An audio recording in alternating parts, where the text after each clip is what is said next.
ରେମୁଣା ବଡ଼ ଦାଣ୍ଡେ ଲାଗିଛି ଲୀଳା ରେମୁଣା ବଡ଼ ଦାଣ୍ଡେ ଲାଗିଛି ଲୀଳା ରଥାରୂଢ଼ ହୋଇଛନ୍ତି ଶ୍ରୀଚକା ଡୋଳା ରେମୁଣା ଇଲାକା ଆଜି ହୋଇଛି ଧନ୍ୟ ତିନି ରଥେ ବସିଛନ୍ତି ତିନି ଦିଅ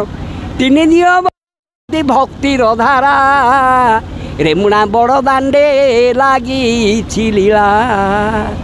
ଜୟ ଜଗନ୍ନାଥ। 2024 এই ବର୍ଷ ରଥଯାତ୍ରା ରେମୁଣାର ବିଶେଷତଃ ଭକ୍ତମଣ୍ଡଳୀ ପ୍ରଶାସନ ଆମର ପୋଲିସ ଭାଇମାନେ ମିଡ଼ିଆ ସାମ୍ବାଦିକ ବନ୍ଧୁ ସମସ୍ତଙ୍କର ଆଉ ଯାହା ଯାହା କହିଲି ଯାହା ଇଏ ପଦବୀ ଆମର ସ୍ୱେଚ୍ଛାସେବୀ ସଂଘ ଏ ସମସ୍ତଙ୍କର ମାଆ ମାନଙ୍କର ଯେ ଲକ୍ଷ୍ମୀ ନେବା ଆଣିବା ଇତ୍ୟାଦି ଆପଣମାନଙ୍କ ସମସ୍ତ ଭକ୍ତମଣ୍ଡଳ ସହଯୋଗରେ ଭକ୍ତିମଣ୍ଡଳୀ ସହଯୋଗରେ ଆନନ୍ଦରେ ସମାପନ ହେଇଛି। ଜଗନ୍ନାଥ କୃପା ସେ ନିଜେ ଯାଇଛନ୍ତି ନିଜେ ଫେରିଛନ୍ତି ଆମେ କେବଳ ନିମିତ୍ତ ମାତ୍ର ଭବ ସବ୍ୟସାଚୀ ନ୍ୟାୟରେ ଆମେ ଟିକେ ହାତ ଦେବା କଥା ସେ ତାଙ୍କର ଯିବେ ସେ ତାଙ୍କର ଆସିବେ ଏଇ କଥା କହି ଏଇ ବର୍ଷର ରଥଯାତ୍ରା କମିଟି ପ୍ରେସିଡେଣ୍ଟ ହିସାବରେ ମୁଁ ସମସ୍ତଙ୍କୁ ଧନ୍ୟବାଦ ଆଉ ଥରେ ଦେଉଛି। ଜୟ ଜଗନ୍ନାଥ ଜୟ ଜଗନ୍ନାଥ ଜୟ ଜଗନ୍ନାଥ ଜୟ ଜଗନ୍ନାଥ। ମୁଁ ଶବ୍ଦ କିଛି ନାହିଁ ପ୍ରଭୁଙ୍କ ପାଖରେ ଅର୍ପଣ କରିବା ପାଇଁ କେବଳ ଏତିକ କହୁଛି ଆମର ସମସ୍ତ କମିଟି ତିନି ରଥ କମିଟି ଏବଂ ଟ୍ରଷ୍ଟ ସମସ୍ତଙ୍କ ଦ୍ୱାରା ଏ ଯେଉଁ ପରିଚାଳନା ରଥ ହେଇଛି ଆଜି ବହୁତ ଖୁସି ଲାଗୁଛି କାରଣ ସମସ୍ତଙ୍କ ସହଯୋଗରେ ରେମୁଣାବାସୀଙ୍କ ସହଯୋଗରେ ଏସବୁ ସମ୍ପନ୍ନ ହେଇଛି ଏବଂ ବିଶେଷ କରି ଧନ୍ୟବାଦ ଦେବି ଆମର ମିଡ଼ିଆ ଭାଇମାନଙ୍କୁ ବିଶେଷ କରି ଧନ୍ୟବାଦ ଦେବି ପ୍ରଶାସନ ଭାଇ ଆମର ଦମକଳ ବିଭାଗ ଆଉ ଜଳ ବିଭାଗ ଯେତେ ସବୁ ଅଛନ୍ତି ସବ୍ କଲେକ୍ଟର ସାର୍ ଏଇସବୁ ଯେଉଁ ପରମିଶନ୍ ଦେଇଥିଲେ ଏସ୍ପି ମ୍ୟାଡ଼ାମ୍ ଏବଂ ରେମୁଣାରେ ଆଇଆଇସି ଯେଉଁମାନେ ଆମକୁ ଏତେ ମାତ୍ରାରେ ସାହାଯ୍ୟ କରିଛନ୍ତି ତାଙ୍କୁ ଅଶେଷ ଧନ୍ୟବାଦ ଏବଂ ସମସ୍ତ ମେମ୍ବରମାନେ ଯେଉଁ ସାହାଯ୍ୟ ସହଯୋଗ କରିଛନ୍ତି ବିରାଟ ଶୋଭାଯାତ୍ରା ରେମୁଣା ଆଜି ବଡ଼ଦାଣ୍ଡ ପାଲଟି ହେଇଛି। ତେଣୁ ଏତିକ କହୁଛି ମାଆମାନଙ୍କର ବହୁତ ସହଯୋଗ ରହିଛି ତେଣୁ ତାଙ୍କ ଦ୍ୱାରା କ'ଣ କହିବି ସେ ଯେଉଁ ପ୍ରକାରରେ ସାହାଯ୍ୟ କରୁଛନ୍ତି ମାଆମାନଙ୍କର ମାତୃଶକ୍ତି ତେଣୁ ତାଙ୍କ ଭିତରେ ଆଉ କହିବାର କିଛି ଧନ୍ୟବାଦ ଦେବାର ଶବ୍ଦ ଆଉ ନାହିଁ ମୋ ପାଖରେ। ତେଣୁ ଏତିକ କହୁଛି ଏଇଭଳିଆ ରଥଯାତ୍ରା ଚାଲିଥାଉ ଆହେ ମହାବଳ। ଜୟ ଜଗନ୍ନାଥ ଜୟ ଜଗନ୍ନାଥ ଜୟ ଜଗନ୍ନାଥ। ଯାଉ ବିଶେଷ କରି ମହାପ୍ରଭୁଙ୍କ ଠାରେ ଶ୍ରୀକ୍ଷେତ୍ରରେ ଯେମିତି ଫେରିବା ବେଳକୁ ପ୍ରଭୁ ମାଉସୀ ମାଆଙ୍କ ପାଖରୁ ପୋଡ଼ପିଠା ଖାଆନ୍ତି ସେଇଭଳି ଆମର ଜଣେ ମାଆଙ୍କୁ ମାଉସୀ ମା କରାଯାଇଥିଲା କମିଟି ତରଫରୁ ସିଏ ହେଉଛନ୍ତି କୁମୁଦିନୀ ମହାରଣା। ତେଣୁ ସିଏ ବି ଯଥା ସମ୍ଭବ ତାଙ୍କର ସକ୍ଷମ ଅନୁସାରେ ସେ ଆଣିକି ଆଜି ପୋଡ଼ପିଠାଟେ ଭଗବାନଙ୍କୁ ଅର୍ପଣ କରିଥିଲେ ତିନି ଠାକୁର ଖାଇ ଶେଷରେ ବାହୁଡ଼ା ଯାତ୍ରା ହେଇଥିଲା ଏବଂ ଲକ୍ଷ୍ମୀ ନାରାୟଣଙ୍କର ମାନ ଅଭିମାନ ବଡ଼ଦାଣ୍ଡ ଉପରେ ହେଇଥିଲା। ତେଣୁ ଏତିକ କହୁଛି ଆଉ କିଛି କହିବାର ନାହିଁ ଏ ଶେଷରେ ବହୁତ ଭଲରେ ସମାପ୍ତ। ଜୟ ଜଗନ୍ନାଥ।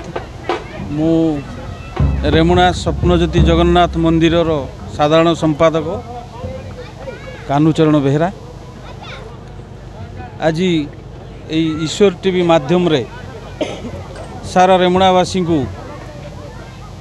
रथयात्रा एवं बाहुड़ा यात्रा उपलक्षे शुभेच्छा जनाऊँगी। रेमुणा रे स्वप्नज्योति जगन्नाथंकर मंदिर तोलिबा सहित 7 वर्ष होगला रथयात्रा चली एथिरे रेमुणा अंचलर प्रायतः आखपाख गाँव प्राय हजार हजार संख्यार लोक रथ टाणीबा आसती एवं ठाकुरंकर आशीर्वाद मध्य ग्रहण करती। ए वर्ष जदियो तो प्रशासन बहुत सचेतन रे आमको मध्य विभिन्न आइडिया देइथिले जे केमिति आपण माने रथ यात्रा पालिबे टाइम टेबल केमती रखिबे ए दृष्टि प्रशासन सहयोग को मध्य आमे जेते धन्यवाद देले मध्य कम पड़िजिवो। आउ ए वर्ष आमर ए स्वप्नज्योति जगन्नाथंकर आसंता काली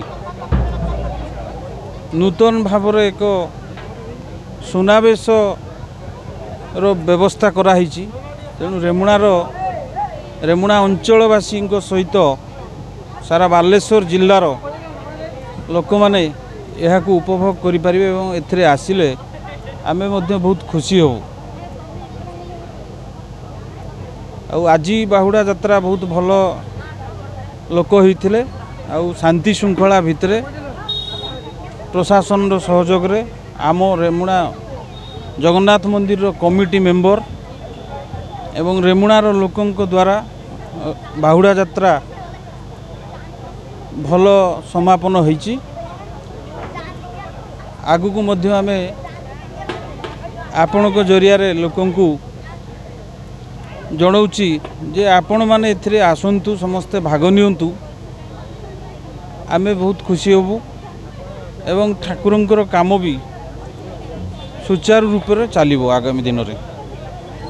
आज बाहुड़ा यात्रा शुभ पुण्य संध्यार महाप्रभु सप्तज्योति जगन्नाथ बड़ भाई बलभद्र देवी भौणी सुभद्रा को नहीं आसी पहुँची जाइछंती।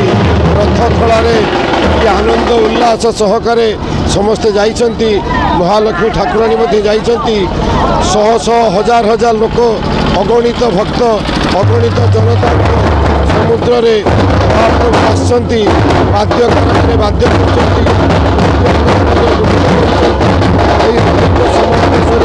स्वप्नज्योति जगन्नाथ महाप्रभु रथ खलारे पहुँची। आसंता काली एइटी रथ उपरे तीन रथंकर सुनावेश हेबो।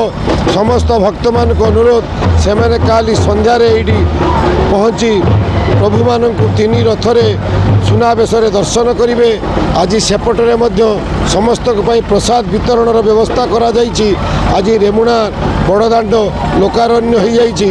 वास्तव में यही दृश्य अपूर्व दृश्य ए दृश्य को वर्णना करने मो पाखे भाषा नहीं। से तो जगन्नाथ से तो महाप्रभु आज्ञा सबकि हुए।